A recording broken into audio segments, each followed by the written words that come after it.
Hello friends, welcome back in my new video. जैसे कि आप सभी को पता है, हमने अपने पिछले वीडियो में अंडरस्टैंडिंग क्वाड्रिलेटरल्स के कुछ टॉपिक्स के बारे में जाना था। जो टॉपिक्स थे हमारे plane surface, curve and polygons. इन तीनों टॉपिक्स के बारे में हमने जाना था।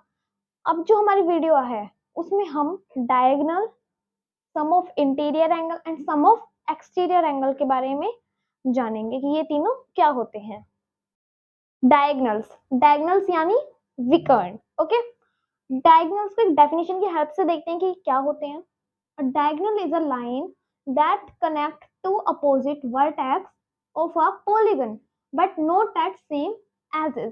मतलब a diagonal is a line, diagonal क्या है? एक लाइन है that connect, जो joint करती है, जोड़ती है two opposite vertex, दो आमने सामने वाले vertex को of a polygon, एक polygon के, but not at same edges, पर जो उसके किनारे वाले एजेस होते हैं उनको वो नहीं करती।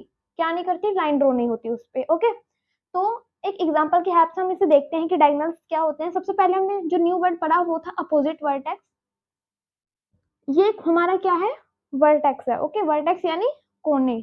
ओके, तो इस वर्टेक्स का जो बिल्कुल उल्टा वर्टेक्स है, सामने वाला, आपको कोई ये नहीं, ये भी नहीं, इसका जो बिल्कुल सामने वाला अपोजिट वर्टेक्स है ये है। क्योंकि इससे इस पॉइंट पे एक लाइन ड्रॉ है ऑलरेडी, इस पे भी लाइन ड्रॉ है, बट इस वाले पॉइंट पे कोई लाइन ड्रॉ नहीं है, तो ही यही है इसका क्या हुआ? डायगोनल हुआ। ओके, इसी तरीके से इस वाले पॉइंट का ये डायगोनल हो जाएगा, ये नहीं होगा, ये नहीं होगा, क्योंकि इसका सेम एज है। इसी तरीके से इस वाले पॉइंट पे आए तो इस वाले पॉइंट पे ये भी नहीं होगा, ये भी नहीं होगा, ये भी नहीं होगा, क्योंकि इस पे ऑलरेडी लाइन ड्रॉ हो चुकी है। ओके, इसी तरीके से इस पे आए तो कितना होगा? इस पे भी ऑलरेडी लाइन ड्रॉ है, तो इस पे भी कोई सा भी ड्रॉ डायगोनल नहीं होगा। तो अब हम देखते हैं कि इसमें कितने वर्टेक्स और कितने डायगोनल्स थे।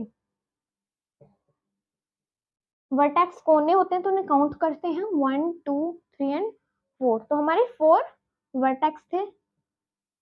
डायगोनल्स देखते हैं। डायगोनल्स इसमें इस पॉइंट से इस पॉइंट पे 1, इस पॉइंट से इस पॉइंट पे एक और बना, तो ये हो गए 2 हो गए। तो अब हम इसे एक और एग्जांपल की हेल्प से देखते हैं। यहाँ पे हमने एक पॉलीगन लिया है, इसमें 1 2 3 4 5 5 हमारी वर्टेक्स यानी 5 इसमें पॉइंट है। तो अब इसमें लाइन ड्रॉ करते हैं। तो देखो, इस पॉइंट से इस पॉइंट पे एक लाइन ड्रॉ करी हमने, इस पॉइंट से इस पॉइंट पे एक लाइन ड्रॉ करी, उसके बाद इस पॉइंट से इस पॉइंट पे भी लाइन ड्रॉ हो सकती है, इससे इस पे भी हो सकती है, इस वाले से इस पे भी हो सकती है, इससे ज्यादा लाइन ड्रॉ नहीं हो सकती होंगी, पर वो सारे हमारे सेम एज पर होंगे और सेम एज पे लाइन ड्रॉ ऑलरेडी होती हैं। तो इसके अंदर वर्टेक्स हमने कितने काउंट करे थे? 5 थे, और डायगोनल्स हमारे 1 2 3 4 एंड 5। डायगोनल्स इसमें हमारे 5 हैं और वर्टेक्स इसमें हमारे 5 हैं। इसी तरीके से हम और पॉलीगन्स के भी वर्टेक्स और डायगोनल्स फाइंड आउट कर सकते हैं। आई थिंक आपको डायगोनल्स समझ आए होंगे। अब हम देखते हैं कि सम ऑफ इंटीरियर एंगल क्या होता है और इसका यूज कहाँ पर होता है। इंटीरियर एंगल यानी इंटीरियर एंगल क्या होते हैं? जो अंदर के एंगल होते हैं उनका सम। इंटीरियर के एंगल क्या होते हैं? देखो, कोई शेप है, पॉलीगन है कोई, उसके अंदर जो एंगल फॉर्म आउट हुआ, जैसे एक ये बोर्ड है, उस पे ये वाला एक एंगल फॉर्म आउट हो रहा है बोर्ड के अंदर की तरफ, ये वाला एक एंगल फॉर्म आउट हो रहा है, राइट? तो इसमें कितने का एंगल फॉर्म आउट हो रहा है? 90 डिग्री का। तो इसे ही बोलते हैं इंटीरियर एंगल। मतलब किसी भी पॉलीगन के अंदर जो एंगल फॉर्म आउट हो रहा है उसे इंटीरियर एंगल कहते हैं। जैसे डेफिनेशन में लिखा हुआ है, the angle form inside a polygon. एक पॉलीगन के अंदर जो एंगल फॉर्म हो रहा है, बन रहा है, द एंगल फॉर्म, जो एंगल बन रहा है, इज कॉल्ड इंटीरियर एंगल। उसे इंटीरियर एंगल कहते हैं हम। इसके अंदर जो एंगल बन रहे हैं वो इंटीरियर एंगल है। तो देखो, ये एक एंगल बन रहा है 30 डिग्री का, यहाँ पे एंगल जो बन रहा है 90 डिग्री का, पर हमें नहीं पता कि ये कितने का एंगल है। ये एक इंटीरियर एंगल है, पर हमें नहीं पता ये कितने एंगल पे बना हुआ है।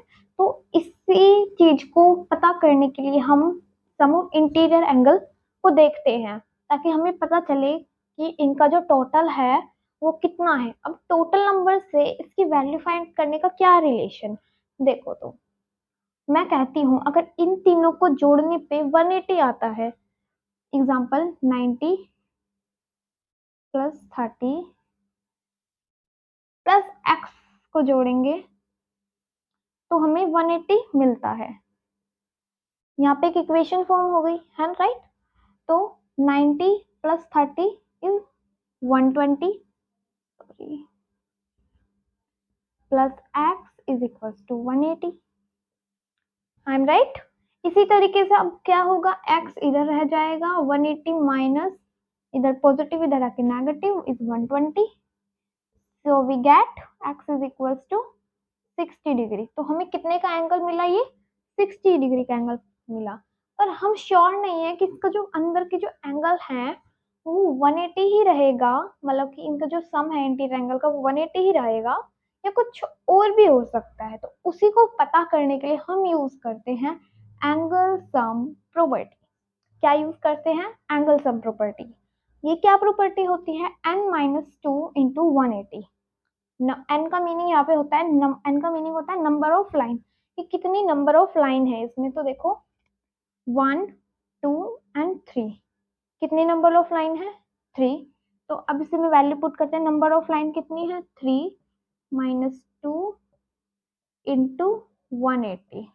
सो 3 में से 2 गया 1 इंटू 180 और वी गेट कि इनका जो एंगल, मतलब इनके जो इंटीरियर एंगल है वो कितना है, सम ऑफ इंटीरियर एंगल इस ट्रायंगल का कितना है 180। और ये बात श्योर है कि ट्रायंगल का जो सम ऑफ इंटीरियर एंगल है वो ऑलवेज 180 ही रहता है। तो इस तरीके से हम पता कर सकते हैं, जैसे क्वाड्रिलेटर है, क्वाड्रिलेटर में कितनी नंबर ऑफ लाइंस होती हैं, 4 होती हैं। तो 4 माइनस टू इंटू 180, राइट। तो 2 बच्चा, 180 इंटू 2 इज इक्वल्स टू 360। तो हम क्वाड्रिलेटर में कितना इक्वल मिलेंगे, सम ऑफ इंटीरियर एंगल 360 लेंगे। इसी तरीके से हम और भी पॉलीगन्स का फाइंड आउट कर सकते हैं सम ऑफ इंटीरियर एंगल। और तो ये था हमारा sum of interior angle. I hope आपको इंटीरियर एंगल समझ में आया होगा। Sum of exterior angle, sum of exterior angle is same to the sum of interior angle. सबसे पहले देखते हैं कि एक्सटीरियर एंगल क्या होता है। एक्सटीरियर एंगल वो होता है किसी भी शेप के बाहर साइड जो एंगल फॉर्म होते हैं उसे एक्सटीरियर एंगल कहते हैं। जैसे ये एक शेप है, इसके अंदर जो एंगल फॉर्म होंगे उसे कहेंगे इंटीरियर एंगल, और जो बाहर एंगल फॉर्म होंगे उसे कहेंगे एक्सटीरियर एंगल। डेफिनेशन में देखते हैं, the angle form outside of a polygon, मतलब जो एंगल फॉर्म होते हैं, बनते हैं outside of a polygon, polygon के बाहर की तरफ। द एंगल फॉर्म, जो एंगल बने हैं इस कार्ड उसे कहेंगे एक्सटीरियर एंगल, उसे एक्सटीरियर एंगल कहेंगे, राइट। अगर मैं बात करूं सम ऑफ एक्सटीरियर एंगल की, तो जब हम एक एग्जांपल देखते हैं, यहाँ पे हमने एक पॉलीगन बनाया, इसके बाहर की ये तीनों हमने क्या रखे, एंगल रखे।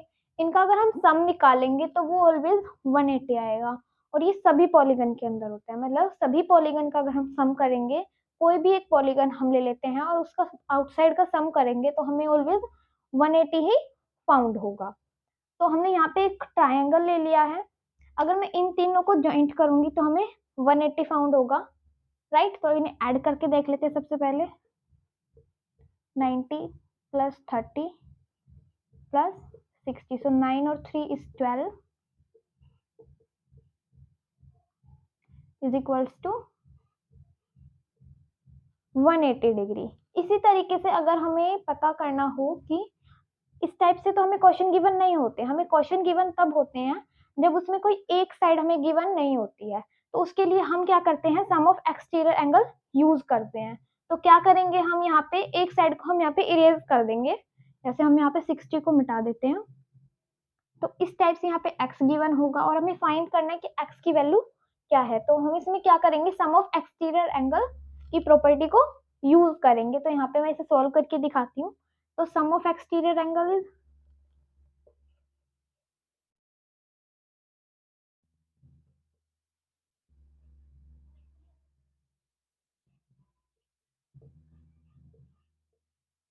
तो अब यहाँ पे हमें सारी जो इतनी भी एंगल हैं वो सारे राइट करने हैं।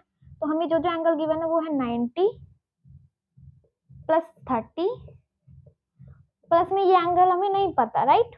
सो इट्स एक्स, और हमें कितना गिवन है? 180 गिवन है। सो 90 और 30 इज 120।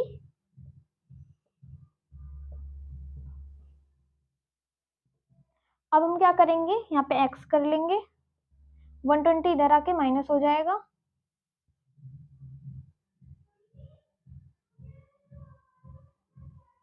x की वैल्यू कितनी आई? 60। मतलब कि ये क्या कह रहा है कि जो x है वो कितना है हमारा? 60 डिग्री है, और ये बात हमें पता भी है 60 डिग्री है। इसी तरीके से हमें और भी क्वेश्चंस गिवन होते हैं जिसमें हमें एक्सटीरियर एंगल की जो वैल्यू है वो फाइंड करनी होती है। तो हम इसी तरीके से सभी पॉलीगन्स की आउटसाइड एंगल फाइंड आउट कर सकते हैं। आई होप आपको सम ऑफ एक्सटीरियर एंगल समझ में आया होगा।